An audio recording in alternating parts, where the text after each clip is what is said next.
ao aminareo hatrany ny fahasoavan'i Jesoa. Amen. Andeha araka hivavaka isika.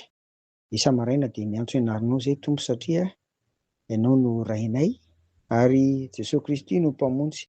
Dia ny fanahy masina no mpanolontsaina, mitari-dalana, manome fahendrena sy fahamasinana eo amin'ny fiainanay. Koa miantso ianarinao izahay sady manome voninahitra no maniry hatrany koa ny hotarianao araka ny sitraponao Tompo. Izay amin'ity anio ity. Amin'ny anaran'i Jesoa. Amen. Ry havana, atao amin'ny Korinthianina faharoa toko fahatelo andiny voalohany ka hatramin'ny fahatelo. Indrindra ny andiny fahatelo indray anio no ibanjinantsika ny lohahevitra hoe miasa ao amin'ny mino ny fanahy masina. Tao Korinto aloha dia nisy an'ireo antsoina hoe mpampianatra sandoka izay hoe mila taratasy filazana azy ireo.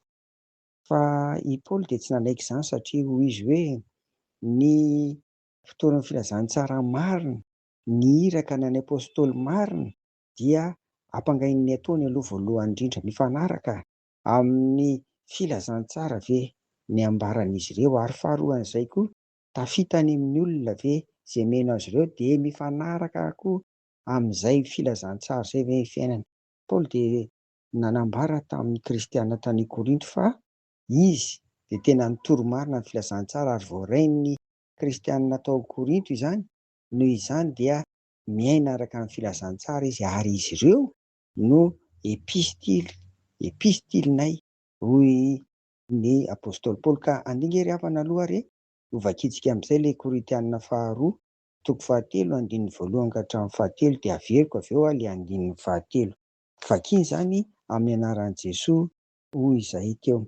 Moa midera tena indray ve izahay? Sa toy ny sasany ka mila epistily filazantsoanay ho aminareo na avy aminareo? Ianareo no epistilinay voasoratra ao am-ponay, sady fantatra sy vakiany ny olona rehetra. Eny, aseo ho epistilin'i Kristy izay entinay ianareo, tsy voasoratra tamin'ny ranomainty anefa, fa tamin'ny fanahin'Andriamanitra velona, tsy teo amin'izay tena vato fisaka, fa teo amin'izay vato fisaka nofo dia ny fo. Amen. Dia hoy aho hoe verenako vakiana ilay andininy fahatelo manao hoe eny, aseho ho epistilinay ianareo izay entinay. Tsy nosoratana tamin'ny ranomainty anefa, fa tamin'ny fanahin'Andriamanitra velona, tsy teo amin'izay tena vato fisaka, fa teo amin'izay vato fisaka nofo dia ny fo. Ry havana, mazava ny tian'ny Paoly ambara ao anatin'izany fa mpampita fotsiny ny epistily izy, fa Jesoa mihitsy no tena mpanoratra.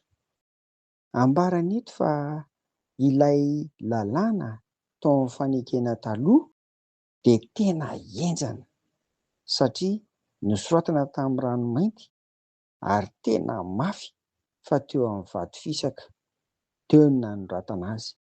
Rehefa diso amin'ny iray loha dia meloka amin'izy rehetra, hoy ny Jakoba toko faharoa andininy fahafolo. Tsisy dinika izany fa tonga dia meloka. Tena henjana ny fampiarana ny voasoratra tamin'ny ranomainty teo amin'ny vato fisaka tamin'ny fanekena taloha.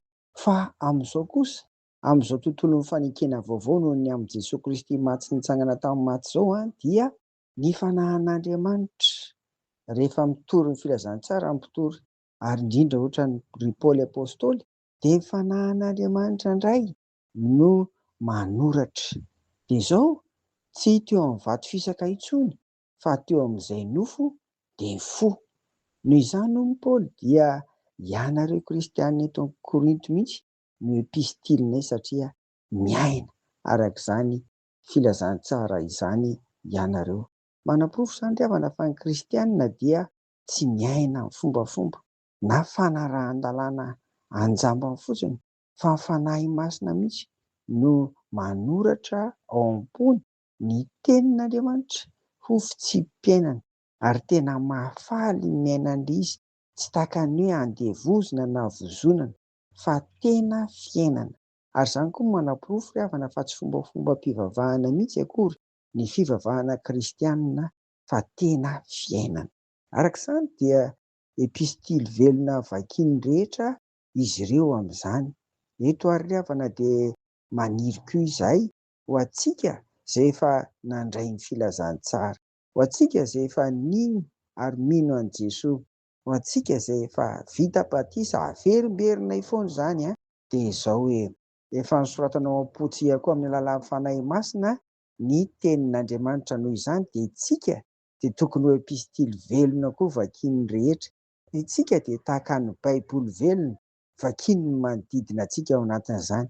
Noho izany dia noho ny ataontsika no ahitan'ny hafa koa ny famonjena dia Jesosy Kristy rehefa miaina araka ny tenin'Andriamanitra velona. Isika koa dia ny ilantsika ny fanahy masina izany dia ahatonga antsika ry havana ho tahaka ny epistily velona na ny Baiboly velona vakiany rehetra ary ahitany koa ny famonjena dia Jesosy Kristy. Amen. Mivavaka ary sika. Misaotra anao ary izay Tompo amin'izany, koa ingany tsy hitsanga menatra izay ao anatrehanao sy ao anatrehan'ny olona, fa tena mba ho Baiboly velona tokoa na ho epistily velona ho hitan'ny rehetra, hamirapiratra amin'ny anaranay, amin'ny ataonay ianaovy Jesosy. Amen. Ho aminareo ny fiadanan'i Jesosy. Amen.